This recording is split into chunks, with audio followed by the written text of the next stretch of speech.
आप सभी का मेरा नमस्कार दोस्तों। आज की क्लास में हम डील करने वाले हैं MPCHO का क्वेश्चन, जिसमें हम ओनली वन एनाटॉमी फिजियोलॉजी से क्वेश्चन लिए हैं। एनाटॉमी फिजियोलॉजी से किस किस तरह का क्वेश्चन पूछा जाता है और कितने क्वेश्चन आते हैं वो आज हम डील करेंगे। तो चलिए हम स्टार्ट करते हैं। These are the basic units और building blocks of living organism. जो जिंदा ऑर्गेनिज्म होती है तो बेसिक यूनिट और ब्लॉक्स किसे कहा जाता है? तो इसका ऑप्शन है एंजाइम, प्रोटोन, सेल्स, न्यूट्रियन। तो इसका सही आंसर सी नंबर होगा, सेल्स। नेक्स्ट देखते हैं। The watery fluid of a cell in which many organelles are found including is known as. तो जो बैटरी फ्लूइड पाया जाता है सेल के अंदर और उसके अंदर बहुत सारे ऑर्गेनलेस पाए जाते हैं, उसे क्या कहते हैं? तो ऑप्शन में दिया हुआ है साइटोसोल, क्रोमोप्लास्ट, न्यूक्लियस, साइटोप्लाज्म। तो इसका सही आंसर होगा cytoplasm, D number. Next question है which of the following is largest organ of a cell. Cell के अंदर जो वो सबसे बड़ा ऑर्गन होता है वो क्या होता है? देखिए, लाइसोसोम, माइटोकॉन्ड्रिया, राइबोसोम, न्यूक्लियस। तो सबसे बड़ा सेल होता है ऑर्गन के अंदर वो होता है न्यूक्लियस। तो इसका सही आंसर हो जाएगा डी नंबर। नेक्स्ट देखते हैं। Which of the following known as protein factory. कि प्रोटीन फैक्ट्री किसे कहते हैं? राइबोसोम को, माइटोकॉन्ड्रिया को, लाइसोसोम को, ओवरी को। तो इसका सही आंसर ए नंबर होगा, राइबोसोम को फैक्ट्री ऑफ प्रोटीन कहा जाता है। Which organelle called enzyme of the cell. Enzyme of cell किसको कहते हैं? एंजाइम ऑफ द सेल किसे कहा जाता है, किसको कहते हैं? तो इसका आंसर क्या होगा? न्यूक्लियस तो नहीं होगा, गोल्जी बॉडी, माइटोकॉन्ड्रिया, राइबोसोम। तो इसका सही आंसर होगा राइबोसोम, डी नंबर। नेक्स्ट देखते हैं। Tissue repair can take place due to the synthesis of protein which occurs in the. Protein जो बनती है टिश्यू में, जिसका रिपेयरमेंट के लिए वो कहाँ बनती है? माइटोकॉन्ड्रिया में, गोल्जी एप्रियट्स में, राइबोसोम में, ऑल में। तो इसका भी आंसर राइबोसोम ही होगा। नेक्स्ट देखते हैं। Which of the following organelle is called the suicidal bag of the cell. Suicidal bag of cell किसे कहा जाता है? साइटोप्लाज्म, लाइसोप्लाज्म, माइटोकॉन्ड्रिया, एंडोप्लाज्मिक रेटिकुलम। तो इसका सही आंसर होगा B number, lysosome, A number, sorry B number होगा lysosomes. Which organ called powerhouse of the cell. Powerhouse of the cell जो है सेल के अंदर ऐसा कौन सा ऑर्गन है जिसे पावर हाउस ऑफ सेल के नाम से भी जानते हैं? पावर ऑफ सेल के नाम से किसे जानते हैं? न्यूक्लियस को, गोल्जी बॉडी को, माइटोकॉन्ड्रिया को, राइबोसोम को। तो माइटोकॉन्ड्रिया को पावर ऑफ हाउस सेल के नाम से जानते हैं। तो इसका सही आंसर होगा C number, mitochondria. Which of the cell organ is related to synthesis of ATP। ATP का प्रोटेक्शन कौन सा ऑर्गन करता है? तो देखिए, mitochondria, Golgi body, lysosome, ribosome. तो ATP का प्रोटेक्शन माइटोकॉन्ड्रिया करता है। तो इसका सही आंसर ए नंबर होगा। नेक्स्ट देखते हैं। Protein that are to be used outside the cell are synthesised. जो प्रोटीन आउटसाइड द सेल है वो कहाँ बनती है? तो चलिए देखते हैं। In the mitochondria, on the rough endoplasmic reticulum, on the smooth endoplasmic reticulum, on the free ribosome. तो इसका सही आंसर बी नंबर होगा, on the rough endoplasmic reticulum, ये सही आंसर होगा। नेक्स्ट देखते हैं, which organ called post office the cell, post office of the cell किसे कहते हैं? तो देखिए, न्यूक्लियस को, गोल्जी बॉडी को, माइटोकॉन्ड्रिया को, राइबोसोम को। तो गोल्जी बॉडी को post office of body, Golgi body को कहते हैं post office of the cell. Next देखते हैं, 2 standards of DNA are held together by which of the following, जो हमारा डीएनए होता है 2 स्टैंडर्ड से मिलकर बना होता है, तो वो किससे मिलकर बने होते हैं? तो देखिए, covalent bonds, electrostatic force, hydrogen bonds, vendor balls forces. तो इसका सही आंसर होगा हाइड्रोजन बॉन्ड्स, ये सी नंबर सही होगा। नेक्स्ट देखते हैं, the cell from which human body develops is known as. तो देखिए, ह्यूमन बॉडी का फॉर्मेशन कौन सी सेल करता है? ह्यूमन बॉडी का फॉर्मेशन कौन सा सेल करता है? तो इसका सही आंसर क्या होगा? स्पर्म तो नहीं होगा, ओवरी भी नहीं होगा, ओवम भी नहीं होगा, ये इसका सही आंसर होगा ए नंबर, जायगोट। नेक्स्ट देखते हैं, what is the percentage of body weight formed by body water in adults. Total body weight के कितना % पानी पाया जाता है एडल्ट्स की बॉडी में? तो इससे बहुत सारा क्वेश्चन बनता है। तो देखिए, अगर फीटस से पूछे, फीटस के बारे में, तो फीटस में बॉडी वेट के अकॉर्डिंग 90% बनता है, और न्यू बॉर्न पूछे तो न्यू बॉर्न में 80% बनता है, और एडल्ट्स में पूछे तो एडल्ट्स में मैं कल भी एक अपलोड की थी वीडियो बॉडी फ्लूइड के बारे में, तो उसमें 60 to 65% था। तो यहाँ एडल्ट्स में 60% होगा, और ओल्ड एज में 55% होगा। तो इसका सही आंसर क्या होगा? इसका सही आंसर डी नंबर होगा, एडल्ट्स के लिए 60%। नेक्स्ट देखते हैं, mitosis is a condition of. Mitosis क्या होता है? Cell division, half chromosomes, cell division without reduction, cell breakdown, cell death. तो इसका सही आंसर होगा B number, cell division without reduction. तो ये ए नंबर सही जाएगा। नेक्स्ट देखते हैं, in following which order of a stage is followed by a cell during mitosis. जो समसूत्री विभाजन में कौन कौन सा स्टेज होता है? चलिए देखते हैं, prophase, telophase, metaphase, anaphase. Prophase, metaphase, anaphase, telophase. Prophase, anaphase, metaphase, telophase. Metaphase, prophase, anaphase, टेलाफेज।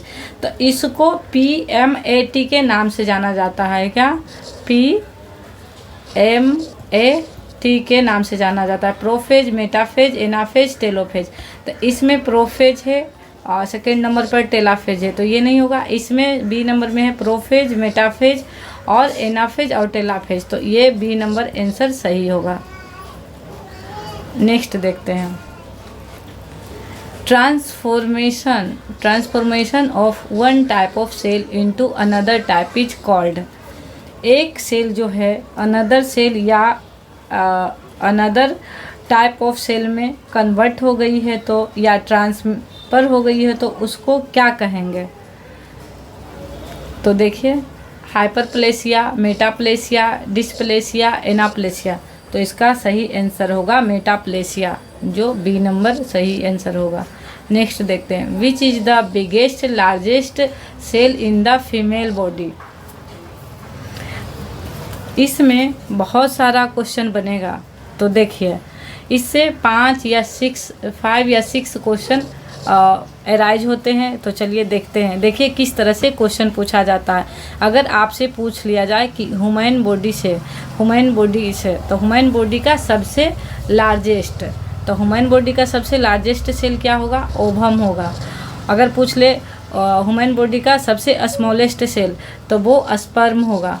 अगर इसी तरह पूछ ले कि मेल के बॉडी में के बारे में, तो मेल का सबसे लार्जेस्ट सेल जो होता है वो होता है नर्वस सेल, और सबसे स्मॉलेस्ट सेल होता है स्पर्म होता है। इसी तरह अगर पूछ लिया जाए फीमेल में, तो फीमेल का सबसे लार्जेस्ट सेल कौन सा होता है, ओवम होता है, और सबसे स्मॉलेस्ट सेल होता है प्लेटलेट्स। तो इसका आंसर आंसर क्या होगा, यहाँ पूछ रहा है which is the biggest largest cell in the female, तो फीमेल के बॉडी में सबसे लार्जेस्ट सेल कौन सा होगा, तो वो होगा ओवम। नेक्स्ट देखते हैं which is the largest organ in the body.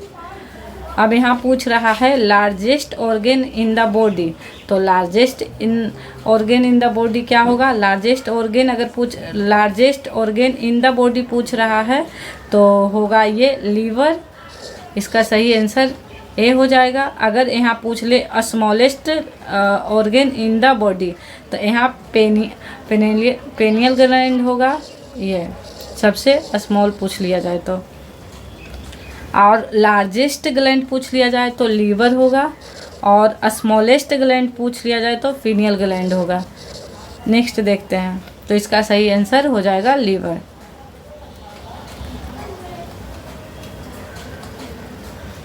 Next, which is the largest cavity of the body, largest cavity of the body, तो इसका सही आंसर क्या होगा, एब्डोमिनल कैविटी। ये सबसे लार्जेस्ट कैविटी है ह्यूमन बॉडी की।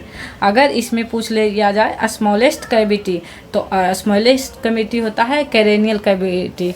तो अगर स्मॉलेस्ट पूछेगा तो कैरेनियल हो जाएगा, लार्जेस्ट पूछेगा तो एब्डोमिनल हो जाएगा। ये मुझे एक कमेंट बॉक्स में भी करके पूछा था कि स्मॉल कैविटी क्या होता है, तो स्मॉल कैविटी होता है कैरेनियल कैविटी, और सबसे लार्जेस्ट कैविटी होता है वो होता है एब्डोमिनल कैविटी। तो इसके अकॉर्डिंग अभी राइट आंसर होगा C number.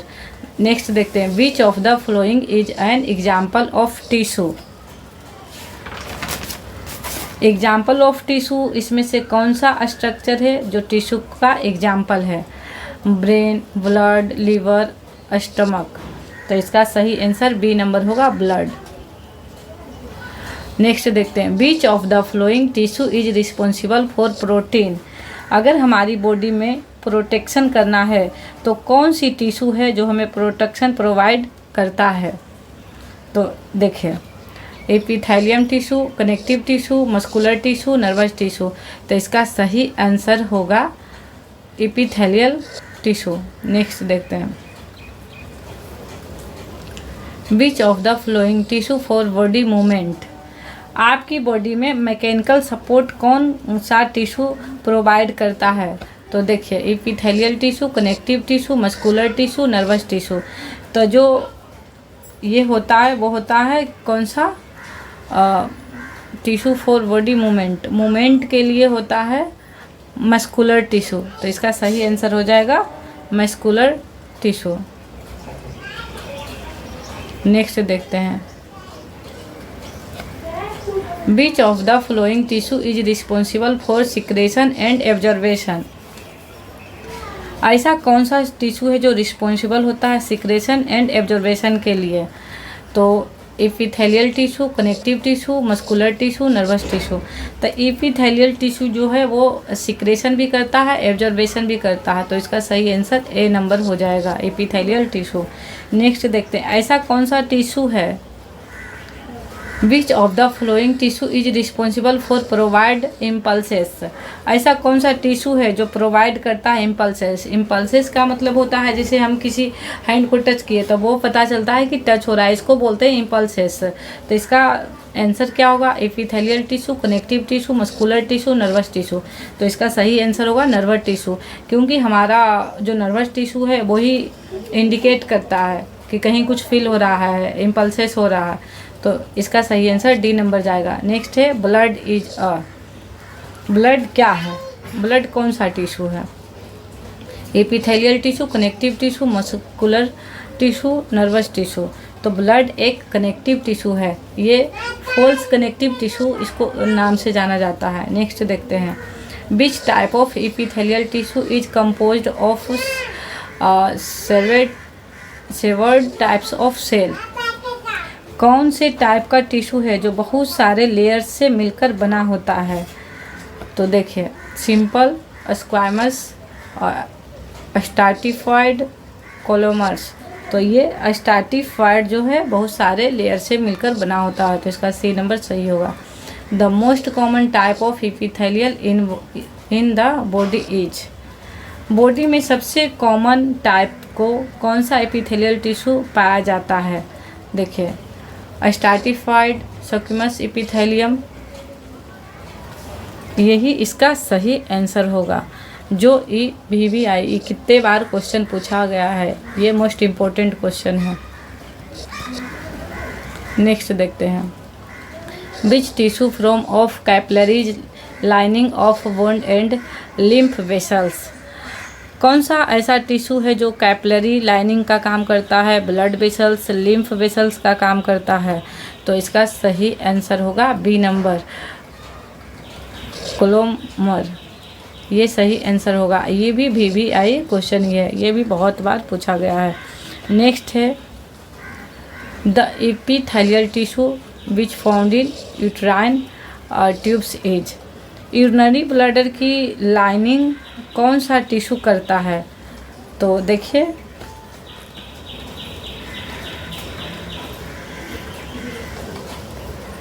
Squamous, सिलिटेट, simple, column. तो इसका सही आंसर क्या होगा? सिलिटेट। नेक्स्ट देखते हैं, the tissue which lines the body cavity is. Body cavity का लाइनिंग का काम कौन करता है? ये करता है epithelial tissue. Name of the tissue which is widely and evidently distributed in human body. ऐसा कौन सा टिश्यू वाइडली एंड एविडेंटली आपकी बॉडी में पाया जाता है? तो वो कौन सा टिश्यू है? वो है कनेक्टिव टिश्यू। तो इसका सही आंसर हो जाएगा ए नंबर, कनेक्टिव टिश्यू। नेक्स्ट है, the most evident type of cartilage in the body is. हमारी बॉडी के अंदर सबसे मोस्ट कॉमन टाइप का मोस्ट इम्पोर्टेंटली कार्टिलेज कौन सा पाया जाता है? तो वो पाया जाता है हाइलिन कार्टिलेज। तो वो ए नंबर ऑप्शन सही होगा। तो आज हम ओनली वन एनाटॉमी फिजियोलॉजी का CHO में जो क्वेश्चन आता है वो डील किए हैं। नेक्स्ट क्लास में हम स्किन से रिलेटेड जो CHO में पूछा जाता है वो क्वेश्चन डील करेंगे। तो आज के लिए इतना ही दोस्तों, मिलते हैं नेक्स्ट क्लास के साथ। Thank you all of you.